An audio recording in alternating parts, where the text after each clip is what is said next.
தந்தையும் மகனும் தங்களுடைய கழுதையை விற்பதற்காக சந்தைக்கு ஓட்டி கொண்டு சென்றனர். அதை பார்த்த வழிப்போக்கர் சிலர் இவர்களை பார்த்து, பாரு, இவர்கள் அற்புதமான கழுதையை ஓட்டி கொண்டு நடந்து சென்று கொண்டிருக்கிறார்கள், இவர்கள் யாராவது அதில் ஏறி செல்லலாமே என்று குறை கூறினர். சரி என்று இவர்கள் அதை உணர்ந்து வெட்கப்பட்டு போன தந்தையும் மகனும் ஒரு முடிவு செய்து, சரி, வயதில் சிறியவனான மகன் கழுதையின் மேல் உட்கார்ந்து கொண்டு தந்தை நடந்தவாறே சென்றார். அதை பார்த்து இன்னொரு வழிபோக்க, இங்கே பாருடா அநியாயம், பெரியவர் நடக்க முடியாமல் நடக்கிறார், இந்த வாலிப பையன் சொகுசாக கழுதை சவாரி செய்கிறான் என்று கிண்டல் அடித்தனர். இதை கேட்டு இவர்கள் கூறுவதில் நியாயம் இருப்பதாக உணர்ந்த பையன் தந்தையை கழுதையில் உட்கார வைத்து இருவரும் புறப்பட்டனர். இன்னும் சற்று தூரம் சென்ற பின் ஒரு வழிபோக்கர் இவர்களை பார்த்து, களி முற்றிவிட்டது, இங்கே பாரு, நல்ல சுக்குமாந்தடி போல இருக்கிற பெரியவர் ஒரு நோஞ்சாம் பையனை நடக்கவிட்டு தான் மட்டும் சொகுசா கழுதையின் மேல் ஏறி போகிறார் என்றார். வழக்கம் போல இதை கேட்ட தந்தை மகன் இருவரும் ஒரு சேர கழுதையின் மேல் ஏறி சென்றனர். இனி இந்த உலகம் தங்களை பார்த்து கேலி பேசாது என்று தந்தை கூறினார்.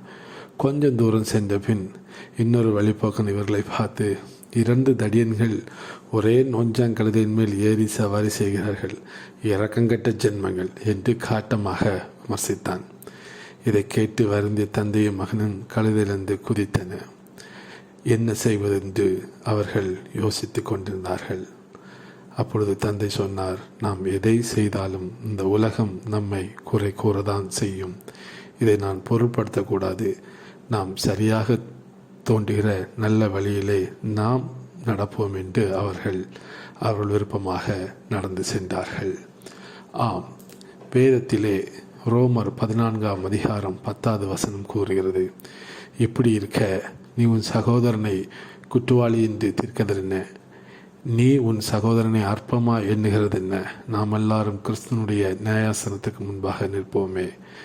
நாம் மற்றவர்கள் எதை செய்தாலும் சிலர் குறை கூறுவதும் அற்பமாக எண்ணுவதும் உண்டு. அப்படி செய்யக்கூடாது என்று வேதம் சொல்கிறது.